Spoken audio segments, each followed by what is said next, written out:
The soft hum of jazz filled the lobby of Grand Oak Suites, a five-star restaurant and hotel known for its elegance and charm.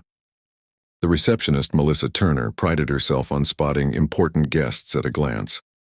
In her mind, she could tell who was worth her attention. Tailored suits, designer watches, and polished accents always earned her best smile. That Friday morning, however, her prejudice would cost her everything.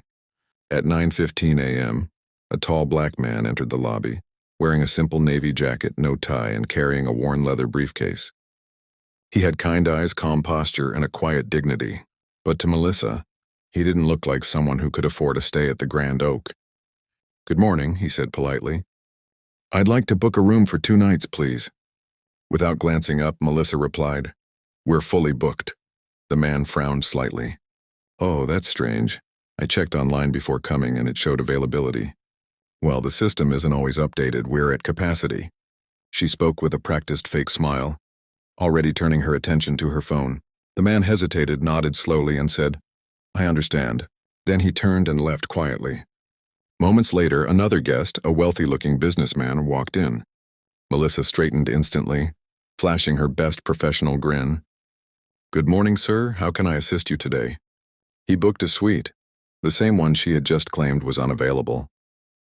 10 minutes later, the lobby manager, Tom, rushed in looking anxious. "Melissa, heads up. The new CEO is doing a surprise visit today." "Make sure everything's perfect." Melissa perked up. "What's his name?" Tom glanced at the paper in his hand. "Mr. David Collins." Melissa nodded, nervous excitement bubbling in her chest. "Got it. I'll make sure he's treated like royalty." But the doors had already opened, and there stood the same man she'd turned away, calm, composed, and quietly watching her. Her breath caught. "Oh, you're—" He smiled faintly. "Yes, I'm David Collins, the new CEO of Grand Oak." The color drained from her face, her confident tone vanished. "Sir, I didn't realize—" He stopped her gently. "You didn't ask, you just assumed."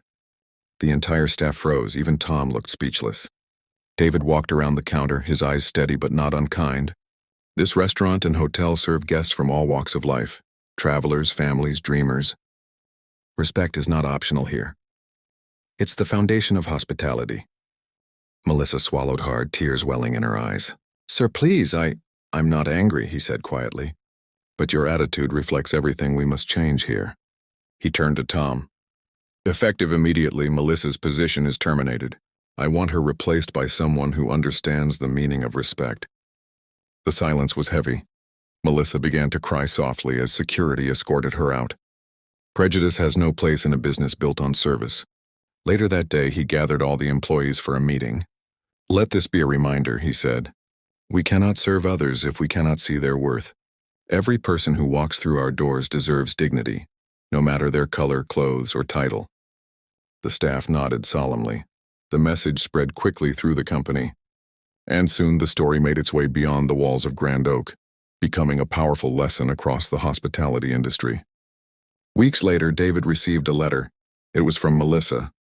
"I lost my job, but I gained something more valuable: perspective. I'm taking courses on diversity and inclusion. I hope one day to earn back the kind of respect I failed to give." David smiled softly and folded the letter. "That's the real change," he murmured, "because sometimes the harshest lessons are the ones that teach the most important truths." If you like the video, kindly subscribe our channel and share with your friends. Just leave a comment and like the video for more interesting stories.